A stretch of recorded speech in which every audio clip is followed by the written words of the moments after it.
হরে কৃষ্ণ। তোমরা অষ্টম অধ্যায়ে আলোচনা করছিলাম। হরে কৃষ্ণ বাবু, সাউন্ড আসছে না তো? হরে কৃষ্ণ কৃষ্ণ কৃষ্ণ হরে হরে, হরে রাম রাম রাম হরে, হরে কৃষ্ণ কৃষ্ণ কৃষ্ণ হরে হরে, হরে রাম রাম রাম হরে হরে। এই রূপ দর্শন করে মনে হচ্ছিল যেন অনন্ত শেষ সূত্র রূপে শ্রী চৈতন্য মহাপ্রভুকে বেষ্টন করেছেন। তারপর মহাপ্রভু দণ্ড কমণ্ডল ভিক্ষার ঝুলি নিয়ে সকলের কাছে ভিক্ষা করতে শুরু করলেন। যার যা সামর্থ্য সকলে দিতে লাগলেন। ব্রাহ্মণী, পার্বতী, মুনি ঋষিগণের পত্নীগণ,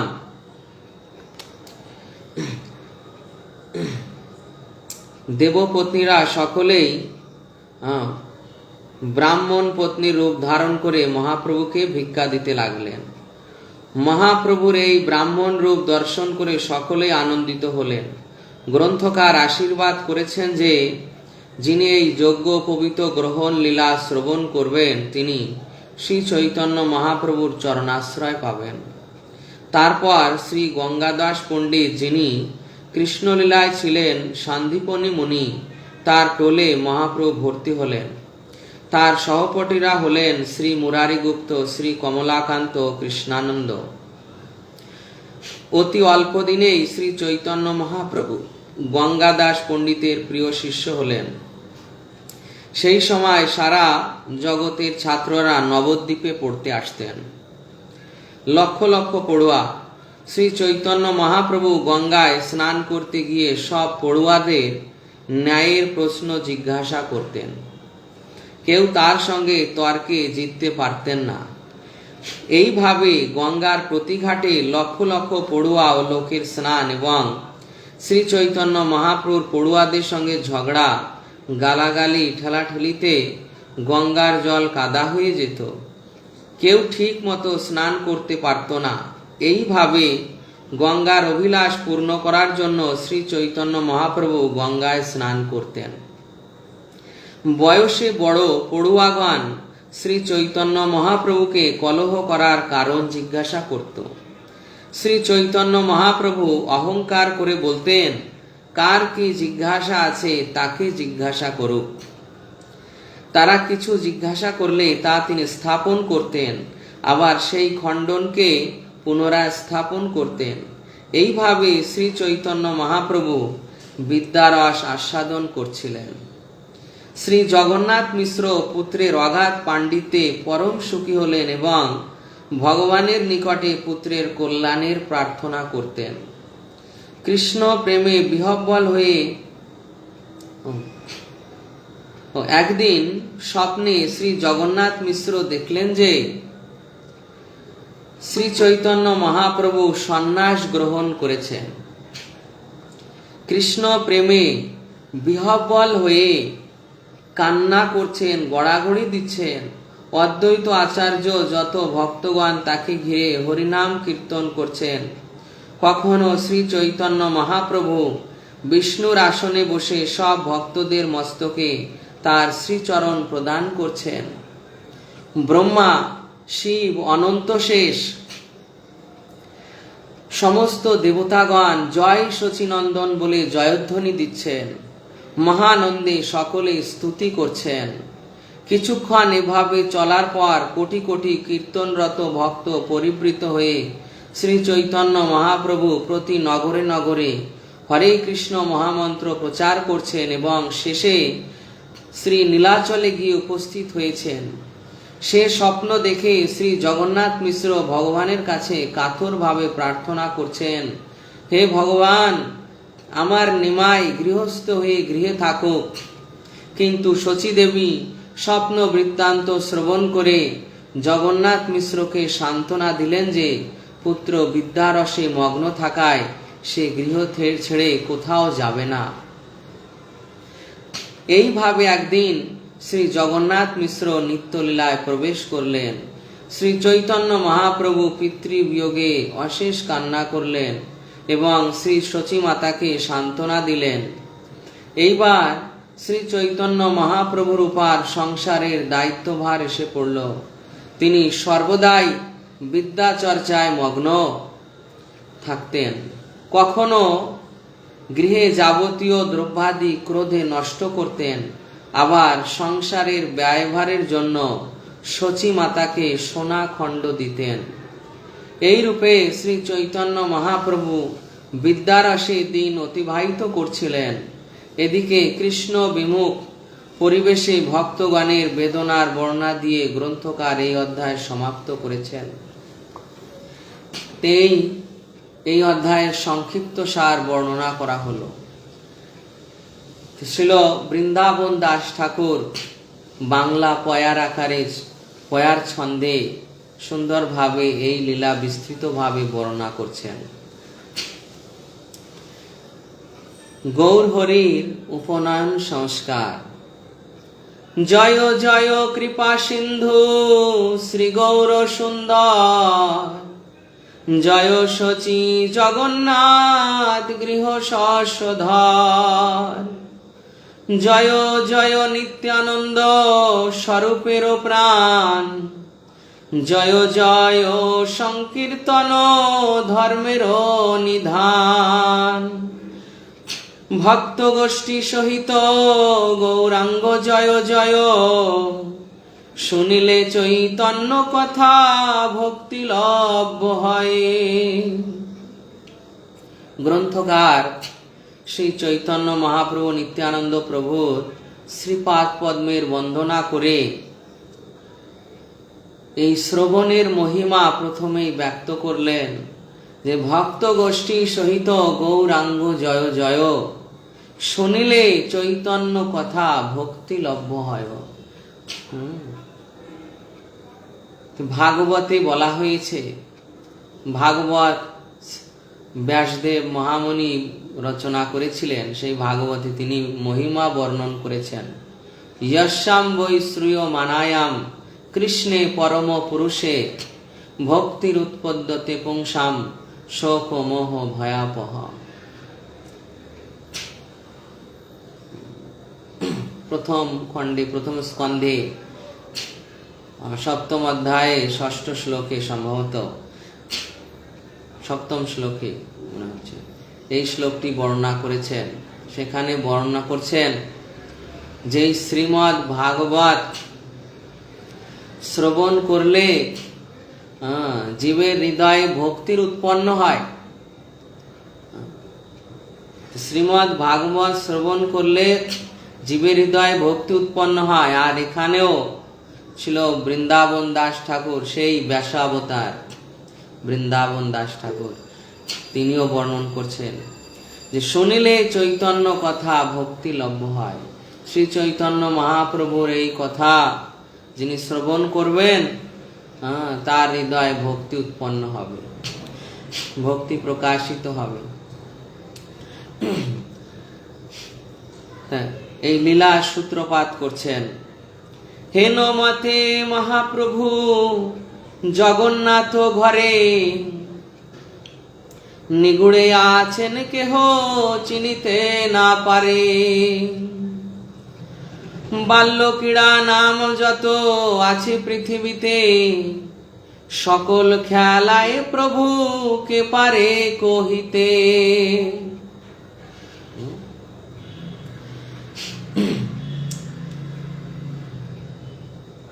শ্রী চৈতন্য মহাপ্রভু জগন্নাথ মিশ্রের গৃহে আছেন। জগন্নাথ মিশ্রের গৃহে আছেন পিতা জগন্নাথ মিশ্র। শ্রী শ্রী চৈতন্য মহাপ্রভু বাল্য ক্রীড়া বসে আবেশিত হয়ে আছেন। বাল্য ক্রীড়ার মাধ্যমে পিতামাতাকে আনন্দ দান করছেন। বাল্য ক্রীড়ার মাধ্যমে পিতামাতাকে আনন্দ দান করছেন। এবং মহাপ্রভু নিগুড়ে, নিগুড়ে মানে কাউকে তিনি ব্যক্ত করছেন না, ব্যক্ত করছেন না কাউকে যে আমি এখানে এইভাবে আছি। শ্রীকৃষ্ণ, তিনি স্বয়ং শ্রীকৃষ্ণ, স্বয়ং শ্রীকৃষ্ণ কিন্তু এইভাবে ছন্ন রূপে এসেছেন, কলৌ ছন্ন অবতার। কলিযুগে ভগবান প্রচ্ছন্ন ভাবে এসেছেন। শাস্ত্রে বর্ণন আছে যে ভগবান আসবেন, কিন্তু এও বলা আছে যে তিনি নিজেকে লুকিয়ে আসবেন, ব্যক্ত করে আসবেন না, লুকিয়ে আসবেন, সকলের কাছে গোপন করে আসবেন। এবং তিনি সহজে কাউকে ধরাও দেবেন না, পরিচয়ও দেবেন না। তো এইভাবে মহাপ্রভু জগন্নাথ মিশ্রের গৃহে আছে।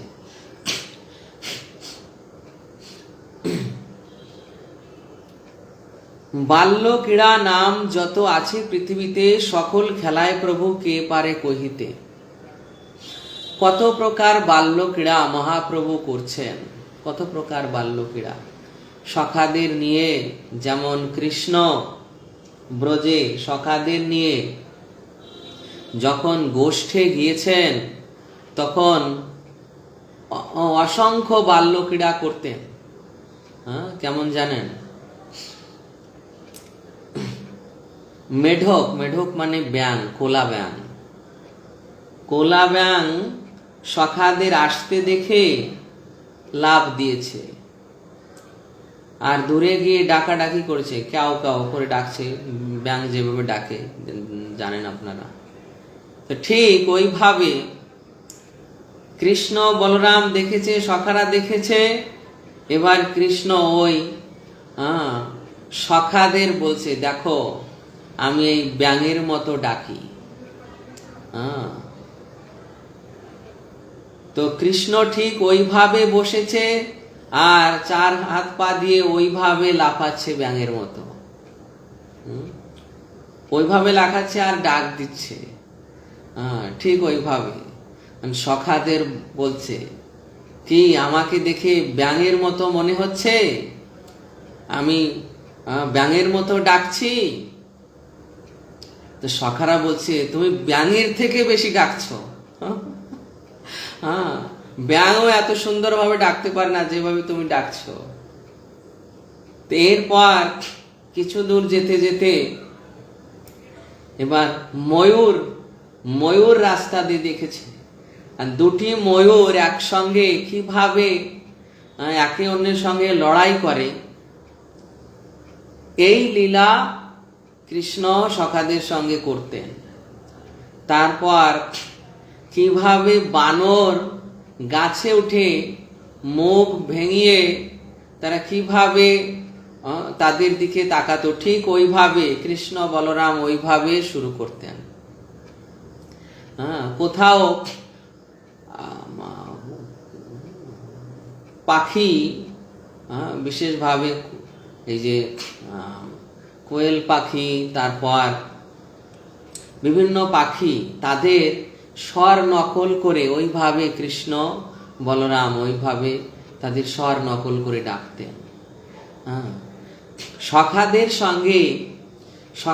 সঙ্গে অনেক প্রকার খেলাও খেলতেন। একবার মানে মেষ চুরির খেলা খেলেছিলেন। মেষ চুরি, সখাদের কয়েকজনকে মেষ মানে ভেড়া, সখাদের কয়েকজনকে ভেড়া তৈরি করেছিলেন, আর সখাদের মালিক তৈরি করেছিলেন। সেইভাবে আর কিছু চোর তৈরি করেছিলেন যে ওই ভেড়ার পাল থেকে ওই ভেড়াদের চুরি করবে। মানে সখারা ভেড়া, সখারা মালিক। ওই পক্ষে মানে কৃষ্ণের পক্ষে এসে, মানে চোরের পক্ষে এসে ভৌমাসুর যোগ দিয়েছিল। সখার রূপ ধারণ করে এসে ওই যে চোর পক্ষ, ওই চোর পক্ষে মিলিত হয়েছিল। আর তার সুবিধা হয়েছিল ওই গোপ সখাদের হরণ করে নেওয়ার। ওই এক একজন গোপ সখাকে ওদের স্বার্থ ছিল যে ভেড়া যেমন চুরি করে নিয়ে গেলে ও কিছু বলবে না, ঠিক তোমরাও চিৎকার করতে পারবে না। তোমাদের চিৎকার, তোমাদের চুরি করে নিয়ে যাওয়া হবে, চোর এসে তোমাদের চুরি করবে, তোমরা চিৎকার করতে পারবে না। তো ঠিক ভৌমাসুর সখার রূপ ধারণ করে ওই এক একজন সখাকে চুরি করে নিয়ে তার গুফায় নিয়ে আটকে রাখছিল। আর শর্ত আছে, কেউ চিৎকার করতে পারবে না। প্রথমে বালকেরা ভাবছে এ তো চোর সেজেছে কোনো সখা, আর পরে যখন নিয়ে দেখছে যে গুফায় ফেলছে, তখন তো চিৎকার করছে রাক্ষস। তো এইভাবে এইরকম অনেক খেলা খেলতে গিয়ে অনেক বিপদ হয়েছে, কৃষ্ণ সমস্ত বিপদ থেকে রক্ষা করেছে। তো এখানে ঠিক শ্রী চৈতন্য মহাপ্রভু শিশু নিমাই রূপে সখাদের সঙ্গে এইরকম অনেক খেলা খেলছেন। এর থেকে বেশি খেলা খেলেছেন নিত্যানন্দ প্রভু বাল্যলীলায়। সে নিত্যানন্দ প্রভুর বাল্যলীলা যখন আমরা আসবে তখন অধ্যয়ন করব। নিত্যানন্দ প্রভু সমস্ত কৃষ্ণ লীলার যাবতীয় সমস্ত অভিনয় করেছেন, রামলীলার সমস্ত অভিনয় করেছেন, বামন দেবের লীলার সমস্ত অভিনয় করেছেন সখাদের নিয়ে। এখানেও মহাপ্রভু তার সখাদের নিয়ে বাল্য লীলা করছেন। বেদোদ্ধারে ব্যক্ত হইবে সকল পুরাণে, কিছু শেষে শুনিবে সকল ভাগ্যবানে। এই মতো গৌরচন্দ্র বাল্য রসে ভোলা, যজ্ঞ পবিতের কাল আসিয়া মিলিলা। যজ্ঞ সূত্র পুত্রের দিবারে মিশ্রবর, বন্ধুবর্গ ডাকিয়া নিল নিজ ঘর। তো মহাপ্রভুর এইবার যজ্ঞ সূত্র হবে, মানে উপবিদ ধারণ করাবেন। এই যজ্ঞ সূত্র ব্রাহ্মণদের দেওয়ার বিধান রয়েছে। তো এই জন্য জগন্নাথ মিশ্র চিন্তা করছেন যে আর দেরি করলে হবে না, তার পুত্রের যজ্ঞসূত্র দেওয়ার উপযুক্ত সময় এসেছে। তাই সমস্ত বন্ধুবর্গদের নিমন্ত্রণ করেছেন, ডেকে এনেছেন, এনে উপযুক্ত দিনে উপযুক্ত সময়ে তিনি এই যজ্ঞসূত্র দেওয়ার ব্যবস্থা করেছেন। আর এই প্রকার এই যে কোনো উৎসবে অসংখ্য নদিয়ার লোক তারা আসতেন। জগন্নাথ মিশ্র যাদেরকে নিমন্ত্রণ করতেন তা ব্যতীত অনেক পাড়াপড়শি তারা আসতেন। কাউকে তিনি চিনতেন, কাউকে চিনতেন না। যাদেরকে চিনতেন না তারা মনে করছেন যে দূর গ্রাম থেকে এসেছে, কিন্তু আসলে তারা ব্রাহ্মণীর রূপ ধরে দেবতারা আসতেন। তো সেই লীলা এখানে বর্ণন হচ্ছে। পরম হরিষে সভে আসিয়া মিলিলা, যার যেন যজ্ঞ কার্য করিতে লাগিলা। স্ত্রীগণ জয় দিয়া কৃষ্ণ গুণ গায়, নটগণে মৃদঙ্গ সানাই বংশী বায়। বিপ্রগণে বেদ পড়ে ভাটেরা এবার, শচীগৃহে হইল আনন্দ অবতার। দেখুন, এই যজ্ঞসূত্রের অনুষ্ঠান করছেন আর সমস্ত নট ভাট এদেরকে নিমন্ত্রণ করেছেন। মানে এনারা হচ্ছে এই যে মৃদঙ্গ, সানাই, বংশী এই সমস্ত কিছু এনারা বাজান। মৃদঙ্গ বাজান, কেউ সানাই বাজান, কেউ বংশী বাজান। তারপর বিপ্রগণ এসে বেদধ্বনি করছে, বেদ পড়ছে। তারপর এই প্রকার আরো অনেক স্ত্রীগণ, পুরুষগণ তারা এসেছেন। স্ত্রীগণ এসে কৃষ্ণ গুণাগুণ গাইছে, উলুধ্বনি করছেন, জয়ধ্বনি করছেন, শঙ্খধ্বনি করছেন। মানে একটা শুভ যোগে যেমন আগেকার দিনে হতো, এখন তো দেখতে পাওয়া যাবে না বেশি, এখন খুব কম। আগেকার দিনে প্রত্যেক বাড়িতে বাড়িতে এইরকম মাতাজিরা উলুধ্বনি করতেন, সন্ধ্যা হলে উলুধ্বনি করতেন, শাঁখ বাজাতেন, ঘণ্টার ধ্বনি দিতেন। তারপর আরতি হতো, বৃন্দা দেবীর আরতি হতো, ভগবানের আরতি হতো, সকলে মিলে নাম কীর্তন করতেন। আর এখন আমাদের মন্দির ব্যতীত, কিছু মন্দির ব্যতীত অন্যান্য মন্দিরে এখন লোকজনই যায় না। লোকজন যায় না এই জন্য যান্ত্রিক শঙ্খর ধ্বনি, ঘণ্টার ধ্বনি, ঢাকের ধ্বনি দিয়ে সব বাজনা বাজাচ্ছে যান্ত্রিকভাবে। কেননা ভক্তদের আনাগোনা নেই, মন্দির বিমুখ হয়ে গিয়েছে। আর আগে এইরকম প্রত্যেক গৃহে গৃহে এইরকম ছিল। যেহেতু বর্ণাশ্রম ধর্ম ছিল, সকলেই এই বর্ণাশ্রম ধর্ম অনুযায়ী এটা পালন করতেন।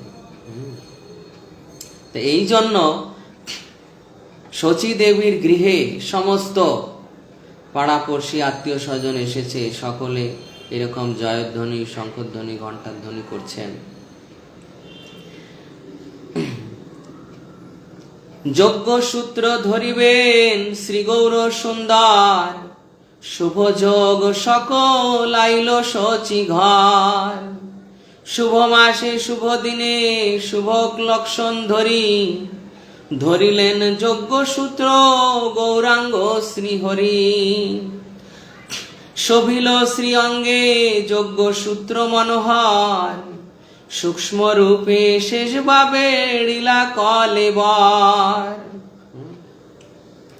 এই যে গ্রন্থকার বলছে, শুভ দিনে শুভ মাসে শুভ লক্ষণ ধরিলেন যজ্ঞ সূত্র গৌরাঙ্গ শ্রীহরি।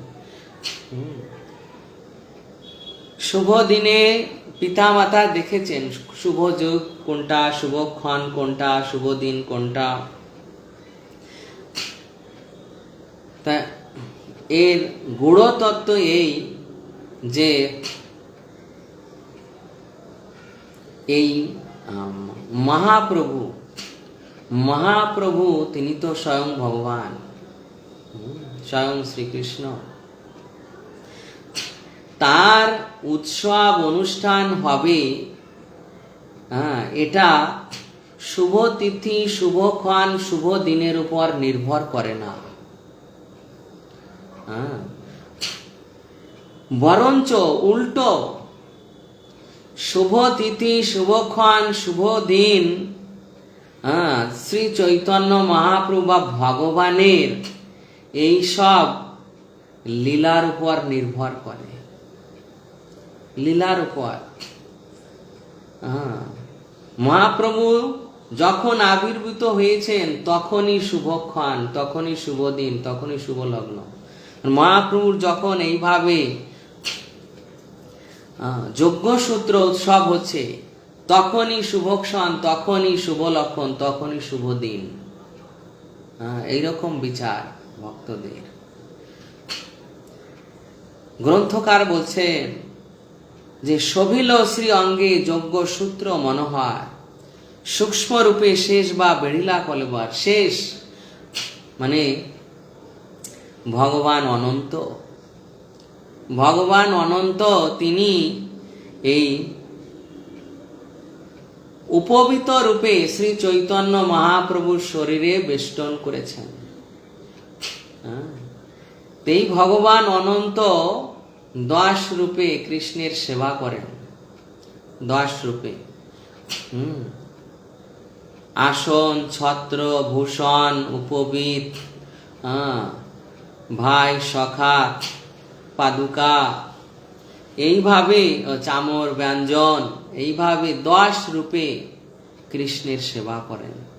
তো এখানে দেখুন যজ্ঞ সূত্র রূপে গ্রন্থকার বলছেন, যজ্ঞ সূত্র বলে তিনি এই মহাপ্রভুর অঙ্গে বেষ্টন করেছেন। তো এখন মহাপ্রভুকে কেমন দেখাচ্ছে শিশু নিমাইকে? মস্তক মুন্ডিত, শিখা ধারণ করেছেন, যজ্ঞসূত্র ধারণ করেছেন। এখন মহাপ্রভুর কেমন রূপ হয়েছে? হইলা বামন রূপ প্রভু গৌরচন্দ্র, দেখিতে সবার বাড়ে পরম আনন্দ। অপূর্ব ব্রহ্মণ্য তেজ দেখি সর্বগণে, নরজ্ঞান আর কেহ নাহি করে মনে। মহাপ্রভু তখন বামনদেব হলেন। বামনদেব হয়েছেন মহাপ্রভু তখন। হইলা বামন রূপ, মানে এই ভগবান বামনদেব এইভাবে আবির্ভূত হয়েছিলেন তখন তিনি দিব্যভাবে আবির্ভূত হয়েছিলেন ভগবান বামনদেব দেবলোকে কশ্যপ অদিতির পুত্র রূপে। আর আবির্ভাব হওয়ার পর এইভাবে তার যজ্ঞসূত্র প্রদান করেছিলেন কশ্যপ ঋষি। সমস্ত দেবদেবীরা প্রকট হয়ে ব্রাহ্মণী রূপ ধারণ করে নয়, সাক্ষাৎ রূপে দেবদেবীরা সেখানে পার্বতী, সাবিত্রী, শচী, যত দেবীগণ তারা এসেছিলেন, যত দেবতারা তারা এসেছিলেন, একে একে সকল উপহার প্রদান করছিলেন। ভগবান সেখানে বামন রূপ ধারণ করেছিলেন। বামন রূপ ধারণ করে, শিখাসূত্র ধারণ করে সকলের কাছ থেকে ভিক্ষা গ্রহণ করছিলেন। অন্নপূর্ণা দেবী সাক্ষাৎ প্রথমে তাকে ভিক্ষা দিয়েছিলেন। তো এখানেও ঠিক মহাপ্রভুর মণ্ডিত মস্তক আর শিখা সূত্র ধারণ করে এখন অপূর্ব সুন্দর তার রূপ দেখাচ্ছে, যেন সেই বামন দেব। পার্থক্য নেই তো বামন দেব মহাপ্রভুর মধ্যে। তাই অপূর্ব দর্শন করে এবং ব্রহ্মণ্য তেজ মহাপ্রভু একে তো কাঞ্চন বর্ণ, গৌর বর্ণ অত্যন্ত সুন্দর। তার উপর মনে হচ্ছে আভা বের হচ্ছে তার শরীর থেকে, আভা বের হচ্ছে, ব্রহ্মজ্যোতি, ভগবানের অঙ্গ থেকে ব্রহ্মজ্যোতি নির্গত হয়। তো ওইরকম মনে হচ্ছে তেজ বের হচ্ছে, তাই কেউ আর তাকে মনুষ্য জ্ঞান করছেন না, নরজ্ঞান আর কেহ নাই করে। তাকে আর দেখে কেউ আর নরজ্ঞান করছে না, এ মানুষ নয়। হাতে দণ্ড কান্ধে ঝুলি শ্রী গৌর সুন্দর, ভিক্ষা করে প্রভু সর্ব সেবকের ঘর। যার যথাশক্তি ভিক্ষা সবেই সন্তোষে, প্রভুর ঝুলিতে দিয়া নারীগণ হাসে। প্রভু তখন বামন দেবের মতো রূপ ধারণ করে ওই যারা ওখানে উপস্থিত হয়েছেন অসংখ্য নরনারীগণ, পাড়াপড়শিগণ, ব্রাহ্মণগণ, আবার ব্রাহ্মণীর রূপ ধারণ করে পার্বতী, ব্রহ্মাণী, মুনিবর্গের পত্নীগণ তারা এসেছেন আর তাদের কাছ থেকে ভিক্ষা গ্রহণ করছেন। যে ভিক্ষা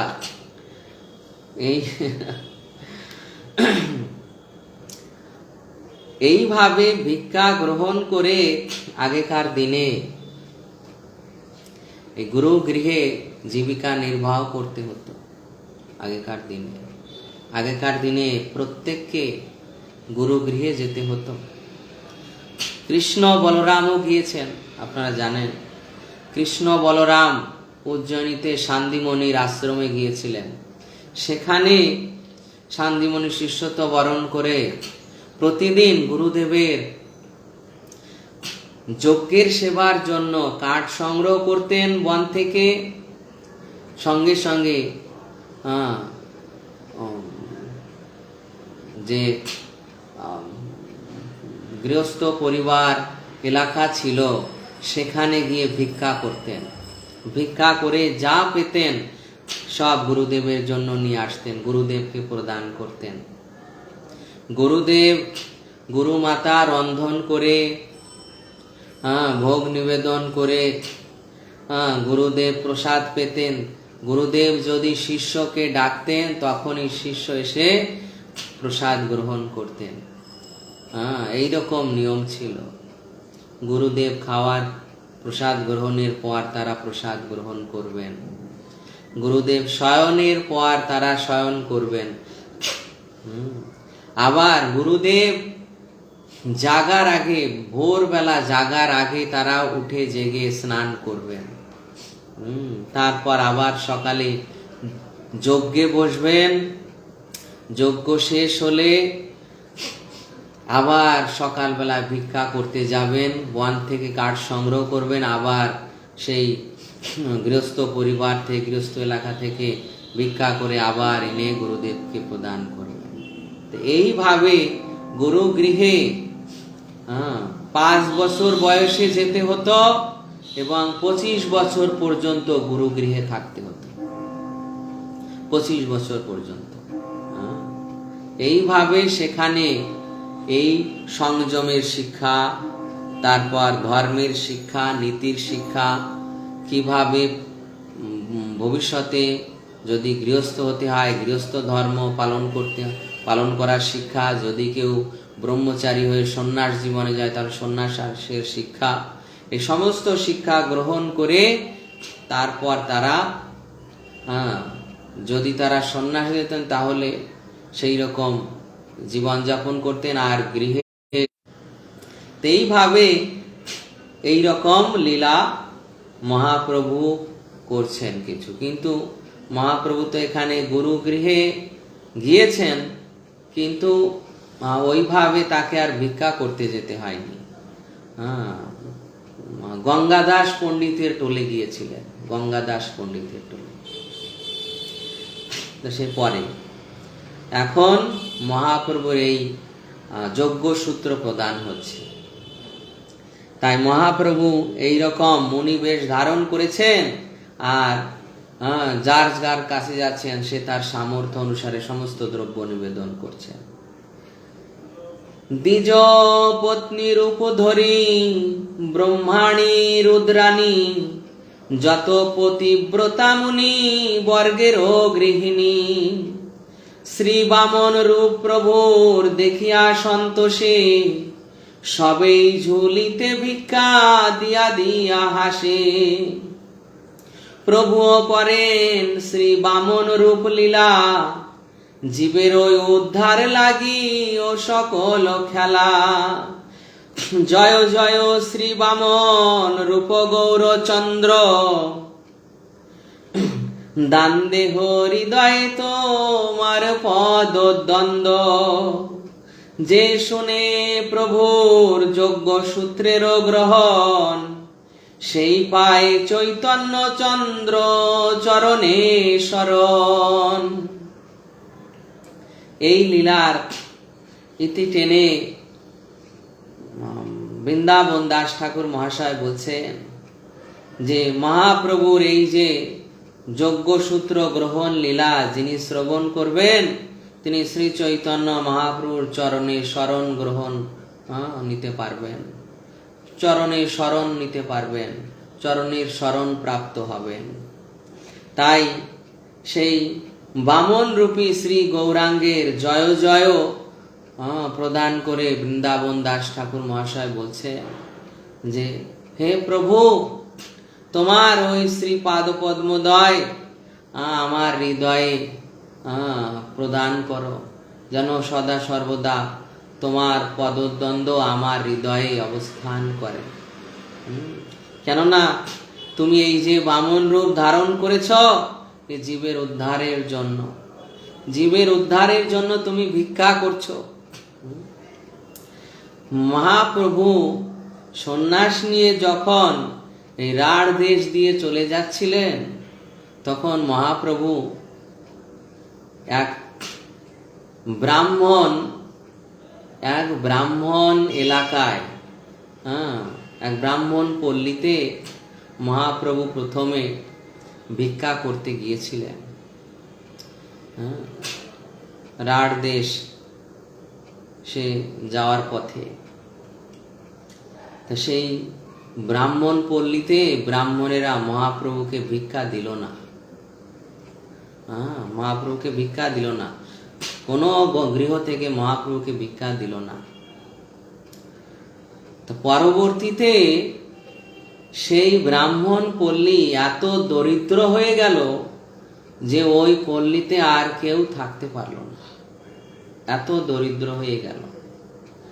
আর ওই ব্রাহ্মণ পল্লী পার হয়ে মহাপ্রভু আর একটু দূরে আর একটা পল্লীতে ঢুকেছিলেন, সেখানে তিনি ভিক্ষা করতে গিয়েছিলেন। সেই স্থানের ব্রাহ্মণেরা মহাপ্রভুকে ভিক্ষা দিয়েছিল। এই জন্য সেই গ্রাম আজও তারা প্রভাবশালী, সম্পদশালী, অনেক ধন বিত্ত তাদের রয়েছে আজও। কিন্তু যে স্থানে মহাপ্রভুকে ভিক্ষা দেয়নি সে স্থানে আর কেউ থাকার মতো নেই, এইরকম তারা দারিদ্র দশা প্রাপ্ত হয়ে গিয়েছিল। কেননা মহাপ্রভু ভিক্ষা করছেন মানে কি, মানে যে স্বয়ং লক্ষ্মী দেবীর প্রতি ভিক্ষা করছেন, আর লক্ষ্মী দেবী তার বুকে বসা। লক্ষ্মী দেবী দেখবেন না যে কে ভিক্ষা দিচ্ছে, যার কোনো কিছুর অভাব নেই, শত সহস্র লক্ষ্মী যার দাসী, সে ভিক্ষা করছে। যে মহাপ্রভুকে ভিক্ষা দিচ্ছে লক্ষ্মী দেবী বরদ হস্তে তাকে আশীর্বাদ করছেন। তাই এইভাবে বৈষ্ণবেরাও ভিক্ষা করেন, বৈষ্ণবেরাও ভিক্ষা করেন। যেখানে ভগবান ভিক্ষা করে গিয়েছেন সেখানে বৈষ্ণবেরাও ভিক্ষা করেন। ভিক্ষা করা মানে নিজের মান বিক্রি করা, ভিক্ষা করা নিজের মান বিক্রি করা। আমি অমুক ব্যক্তি, এই যে উপাধি, এই জড় উপাধি থাকলে ভগবানের কৃপা হয় না। জড় উপাধি, আমি এত বড় ব্যক্তি, মান্য গণ্য,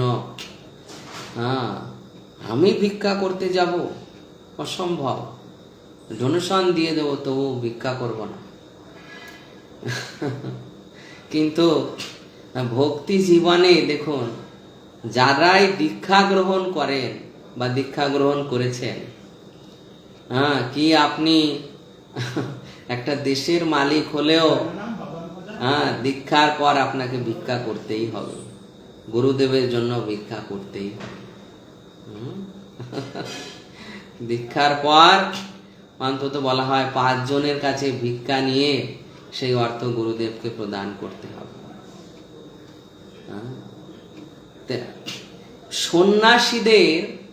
সন্ন্যাসীদের বলা হয় জ্যোতি বা ভিক্ষু। সন্ন্যাসীদের বলা হয় জ্যোতি বা ভিক্ষু।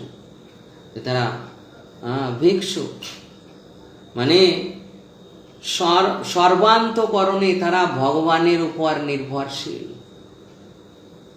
সর্বান্তকরণে ভগবানের উপর নির্ভরশীল। এই মহাপ্রভুর বাড়িতে তৈত্তিক সন্ন্যাসী এসেছিল। তিনি ভিক্ষা করে যা পেতেন গোপালকে নৈবেদ্য দিয়ে সেটা গ্রহণ করতেন। অন্য অনেকে হাজারো আহার সামগ্রী প্রসাদ দিলেও তিনি গ্রহণ করতেন না। তিনি ভিক্ষা করে গোপালের জন্য তা দিয়ে নৈবেদ্য করবেন, তাই প্রসাদ রূপে গ্রহণ করবেন। তো এইরকম নিয়ম ছিল, এইরকম নিয়ম এখনো রয়েছে। মঠে মন্দিরে সন্ন্যাসীরা, ব্রহ্মচারীরা থাকেন, তাদেরকেও এরকম ভিক্ষা করতে যেতে হয় ভগবানের জন্য, ভগবানের সেবার জন্য, গুরুদেবের জন্য। তো এইভাবে ভগবানের এটা সেবা, এবং সর্বতভাবে নিজের মানকে বিক্রয় করছে। এই যে অভিমান, আমি অমুক ব্যক্তি, হ্যাঁ, এই গর্বকে চূর্ণ করা। হ্যাঁ, আমি কৃষ্ণের দাসানুদাস, আমি গুরুদেবের দাস, এইভাবে এই সত্যে প্রতিষ্ঠিত হতে শেখায়। সর্বান্তকরণে কৃষ্ণের উপর নির্ভরশীলতা শেখায়। হ্যাঁ, কোনো অহংকার তার মধ্যে স্থান পায় না। এইভাবে মহাপ্রভু সেই শিক্ষা দিচ্ছেন, আর তিনি যাদের কাছ থেকে ভিক্ষা গ্রহণ করছেন তাদেরকে উদ্ধার করছেন। এরপর এই যে মহাপ্রভু যজ্ঞ পবিত্র গ্রহণ করলেন, এইবার স্বয়ং জগন্নাথ মিশ্র তার পুত্রকে নিয়ে তিনি গঙ্গাদাস পণ্ডিতের টোলে প্রদান করবেন, গঙ্গাদাস পণ্ডিতের নিকট। এর আগে মহাপ্রভুকে এই যে হাতে খড়ি এবং বিদ্যা শিক্ষা করিয়েছিলেন শিল ভক্তিবিনোদ ঠাকুর বলছেন যে দুইজন ব্যক্তি, সুদর্শন এবং বিষ্ণু, সুদর্শন এবং বিষ্ণু নামক দুইজন ব্রাহ্মণ, তারা ছোটবেলায় এইভাবে মহাপ্রভুকে শিখিয়েছিলেন। যদিও তিনি স্বতঃসিদ্ধ, তথাপি যেহেতু তিনি লীলা করছেন, নরলীলা, এই জন্য এই নরলীলায় তার আর দুইজন শিক্ষক ছিলেন। তাদের নাম ছিল সুদর্শন এবং বিষ্ণু। আর পরবর্তীতে এই যজ্ঞসূত্র গ্রহণের পর জগন্নাথ মিশ্র তাকে, মহাপ্রভুকে গঙ্গাদাস পণ্ডিতের টোলে ভর্তি করে দিচ্ছেন। গঙ্গাদাস পণ্ডিতের শাস্ত্র অধ্যাপনা। হেন মাতে বৈকুণ্ঠ নায়ক শচী ঘরে, বেদর নিগুড় নানা মত ক্রীড়া করে। ঘরে সর্বশাস্ত্রের বুঝিয়া সমিহিত, গোষ্ঠী মাঝে প্রভুর পড়িতে হইল চিত। নবদ্বীপে আছে অধ্যাপক শিরোমণি, গঙ্গাদাস পণ্ডিত যে হেন সন্দীপনী। ব্যাকরণ শাস্ত্রের একান্ত তত্ত্ববিদ, তার ঠাই পড়িতে প্রভুর সমীহিত। বুঝিলেন পুত্রের ইঙ্গিত মিশ্রবার, পুত্র সঙ্গে গেলা গঙ্গা দাস দ্বিজ ঘর। তো মহাপ্রভু গঙ্গার এই পার থাকতেন, আর গঙ্গার ওই পার, গঙ্গা পার হয়ে তারপর গঙ্গাদাস পণ্ডিতের গৃহ ছিল। এই যে এখন যেখানে শ্রীবাস অঙ্গন, মহাপ্রভুর যে ভবন, তারপর চন্দ্রশেখর আচার্যের ভবন, এটা গঙ্গার এই পার, গঙ্গার এই পার। আর শ্রীবাস ঠাকুরের বাড়ির সামনে দিয়ে এখন যে রাস্তা আছে, বড় রাস্তা, ওই রাস্তার ওখান থেকেই গঙ্গা ছিল, ওই রাস্তার ওখান থেকেই গঙ্গা ছিল। শ্রীবাস ঠাকুরের গৃহের সামনে মিশ্র ঘাট ছিল, মিশ্র ঘাট। ওই ঘাটে মহাপ্রভু স্নান করতেন, মিশ্র ঘাট নাম ছিল।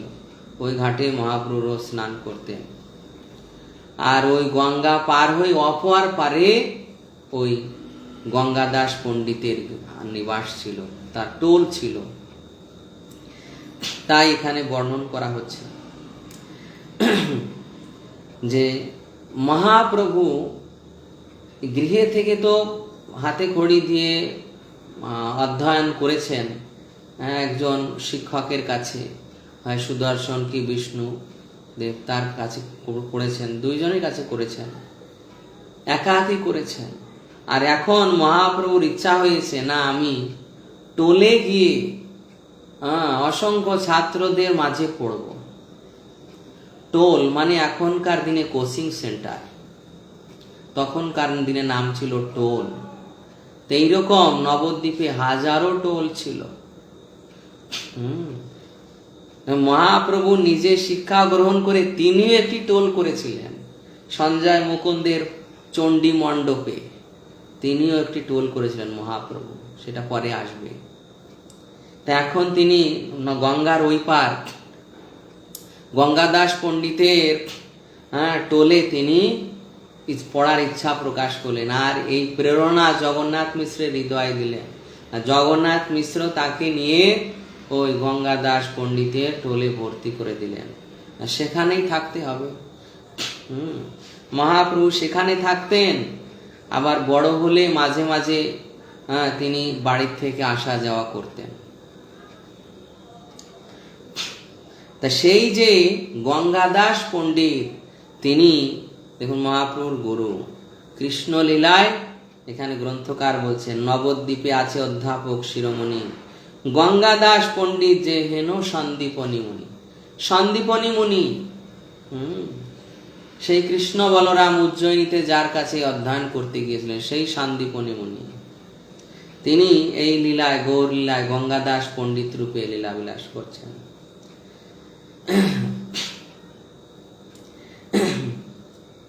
মিশ্র দেখি গঙ্গাদাস সম্ভ্রমে উঠিলা, আলিঙ্গন করিয়া কাশনে বসিলা। মিশ্র বলে, পুত্র আমি দিলু তোমার স্থানে, পড়াইবা শুনাইবা সকল আপনে।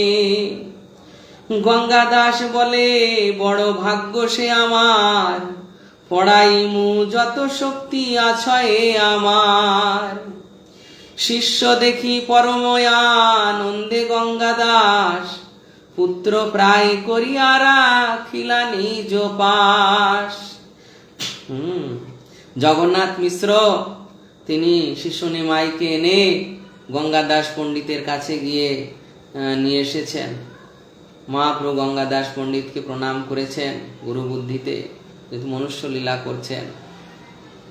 এখন গঙ্গাদাস পণ্ডিতকে জগন্নাথ মিশ্র বলছেন, এই পুত্র আমি তোমাকে অর্পণ করলাম, তুমি পড়াবে শোনাবে, আজ থেকে তোমার পুত্রের ন্যায় তোমার কাছে পড়াশোনা করবে।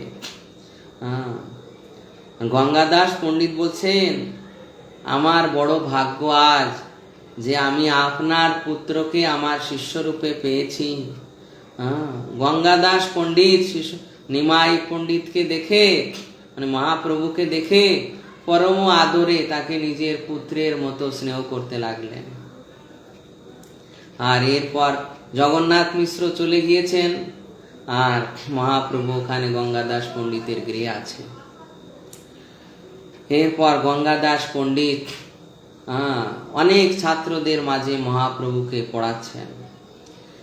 যত ব্যাখ্যা গঙ্গাদাস পণ্ডিত করেন, সকৃতি শুনিলে মাত্র ঠাকুরও ধরেন।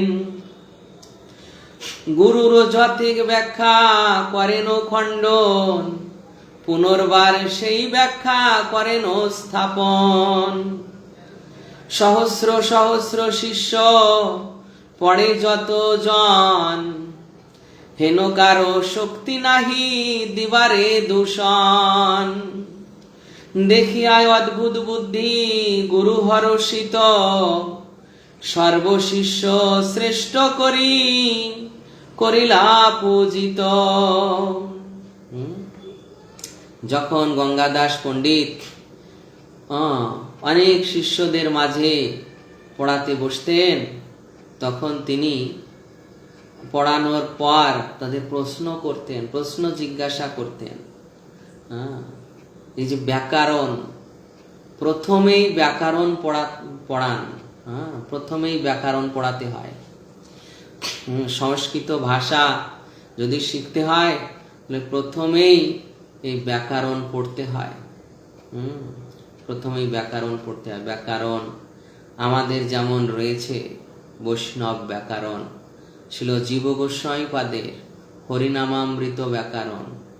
এই হরিনামামৃত ব্যাকরণে জীব গোস্বামীপাদ বৈষ্ণবদের জন্য রচনা করেছেন।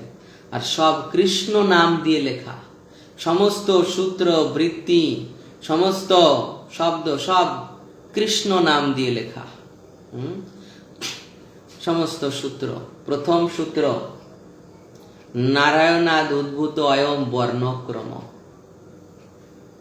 এই বর্ণ বা ভাষা নারায়ণ থেকে উৎপন্ন হয়েছে। সব ভগবানের নাম দিয়ে লেখা, হরি গোবিন্দ, হো হরি ঘোষ, দশাবতারা ঈশ্বরা, এইসব ব্যাকরণের সূত্র সব ভগবানের নাম দিয়ে। সেই ব্যাকরণে প্রথমে এইভাবে শব্দ, সন্ধি, তারপর বিভক্তি, কারক, এই সমস্ত পড়তে হয় ব্যাকরণে। জীব গোস্বামী পাদ এইভাবে রচনা করেছেন। আর গঙ্গাদাস পণ্ডিত এইভাবে এই ব্যাকরণ, মানে তখন মানে বৈষ্ণব ব্যাকরণ ছিল না, বৈষ্ণব ব্যাকরণ ছিল না, তখন অন্য কোনো ব্যাকরণ ছিল। কেননা এই বৈষ্ণব ব্যাকরণ জীব গোস্বামী পাদের লেখা, মহাপ্রভু অনেক পরে জীব গোস্বামী পাদ এটা রচনা করেছেন। তখন অন্য ব্যাকরণ ছিল, সেই ব্যাকরণ এই গঙ্গাদাস পণ্ডিত পড়াতেন। ব্যাকরণ, অলঙ্কার, ন্যায়, এই সমস্ত কিছু। তো প্রথমে ব্যাকরণে এই প্রকার সূত্র, পাজি, টিকা এগুলো পড়াতেন। আর যখন তিনি পড়ানোর পর প্রশ্ন করতেন, তখন অনেক বালকদের মধ্যে শিশু নিমাই ওই একবার শুনে মাত্র সেই সূত্র, সেই ব্যাখ্যা সব কণ্ঠস্থ হৃদয়ঙ্গম করে নিতেন। আবার গুরুদেব যখন বলতেন এটাকে খণ্ডন করো, খণ্ডন করো, যেমন দেখুন বলা হচ্ছে সর্ববৃহৎ বস্তু কি? ব্রহ্ম। মনে করুন আমি বললাম সর্ববৃহৎ বস্তু ব্রহ্ম, এটা একটা সিদ্ধান্ত। আবার একে খণ্ডন করে বলা যায় যে ব্রহ্ম, শাস্ত্রে বলছে ব্রহ্ম নির্বিশেষ, ব্রহ্ম তার অঙ্গ কান্তি, অর্থাৎ ব্রহ্ম সর্ববৃহৎ বস্তু নয়। এই খণ্ডন করলাম, এরপর পুনরায় স্থাপন করব। ব্রহ্ম শব্দে মুখ্য অর্থে কহে ভগবান। যখন ব্রহ্ম শব্দে ভগবান কহে, তখন সে সর্ববৃহৎ বস্তু। এই পুনরায় স্থাপন করলাম। তো এইরকম ভাবে একটা সিদ্ধান্তের এইরকম খণ্ডন হয় অনেকভাবে, অনেক যুক্তি দিয়ে খণ্ডন হয়, আবার অনেক যুক্তি দিয়ে তা প্রতিস্থাপন হয়। তা মহাপ্রভু আর গঙ্গাদাস পণ্ডিতের মধ্যে ব্যাকরণের সূত্র নিয়ে এই প্রকার খণ্ডন স্থাপন হতো। তো গঙ্গাদাস পণ্ডিত তিনি আশ্চর্য হয়ে যেতেন যে সহস্র সহস্র শিষ্য আছে, কারো এত শক্তি নেই যে সূত্র মনে রাখবে এত, তারপর আমার বাক্য খণ্ডন করবে। কিন্তু এই নিমাই সে সমস্ত সূত্র মনে রাখছে, আর আমার ব্যাখ্যা মনে করে খণ্ডন করছে, আবার স্থাপন করছে, আবার খণ্ডন করছে। এইভাবে এই অদ্ভুত শক্তি দর্শন করে তিনি নিমাইকে সর্বশ্রেষ্ঠ শিষ্য জ্ঞান করতে লাগলেন। গঙ্গাদাস পণ্ডিত এখনো জানেন না যে নিমাই আসলে কে, কিন্তু নিমাইয়ের প্রতিভা দেখে, নিমাইয়ের মেধা দেখে তিনি অত্যন্ত আশ্চর্য হয়েছিলেন, নিমাইয়ের প্রতি আকৃষ্ট হয়েছেন। আর তাই তাকে সর্বশ্রেষ্ঠ শিষ্য করে তাকে পড়ার ভার দিয়েছিলেন, মানে পড়ানোর ভার দিয়েছিলেন, যে আমি যখন বর্তমান থাকবো না, কোনো কাজে বাইরে যেতে হবে, তখন তুমি এই ছাত্রদের পড়াবে। এইভাবে গুরুদেব অনুমোদন দিয়েছিলেন। গুরুদেবের অনুমোদনে মহাপ্রভু ওই মাঝে মাঝে ওই টুলে পড়াতেন, যখন গৃহে উপস্থিত থাকতেন না গঙ্গাদাস পণ্ডিত। তো এইভাবে অল্প দিনের মধ্যে হাজার হাজার শিষ্যের মধ্যে তিনি সর্বশ্রেষ্ঠ শিষ্যের মধ্যে গণিত হয়ে যান, গঙ্গাদাস পণ্ডিতের স্নেহভাজন হয়ে যান। এর পরবর্তীতে এইবার এই টোলে মুরারি গুপ্ত, কমলাকান্ত, কৃষ্ণানন্দ, মহাপ্রভুর অনেক অনেক সখাগণ আছে। এরপর তাদের সঙ্গে লীলা হবে, তাদের সঙ্গে কোন্দল লীলা, ক্রন্দন লীলা, মানে মহাপ্রভু মানে এই ব্যাকরণ, টিকা, পাজি এগুলো অধ্যয়ন করে এখন যাকে পথে পান, হাত ধরে টেনে, সে যদি তার সঙ্গে কথা বলতে নাও চান, হাত ধরে টেনে তাকে ব্যাকরণের সূত্র, টিকা, ন্যায়ের ফাঁকি এগুলো জিজ্ঞাসা করবেন। মুরারি গুপ্তের সঙ্গে তার এই নিয়ে বাক্যযুদ্ধ হতো। গদাধর পণ্ডিত যখন দেখতেন যে ওই পথ দিয়ে নিমাই আসছে, গদাধর পণ্ডিত অন্য পথ দিয়ে পালিয়ে যেত। যে তার কাছে গেলে ওই হাত ধরে টেনে আমাকে দাঁড় করাবে আর ঘন্টার পর ঘন্টা বসে ওই ব্যাকরণের ন্যায়ের সূত্র, টিকার সূত্র এগুলো জিজ্ঞাসা করবে, আর আমি তো ওগুলো বলতে পারবো না।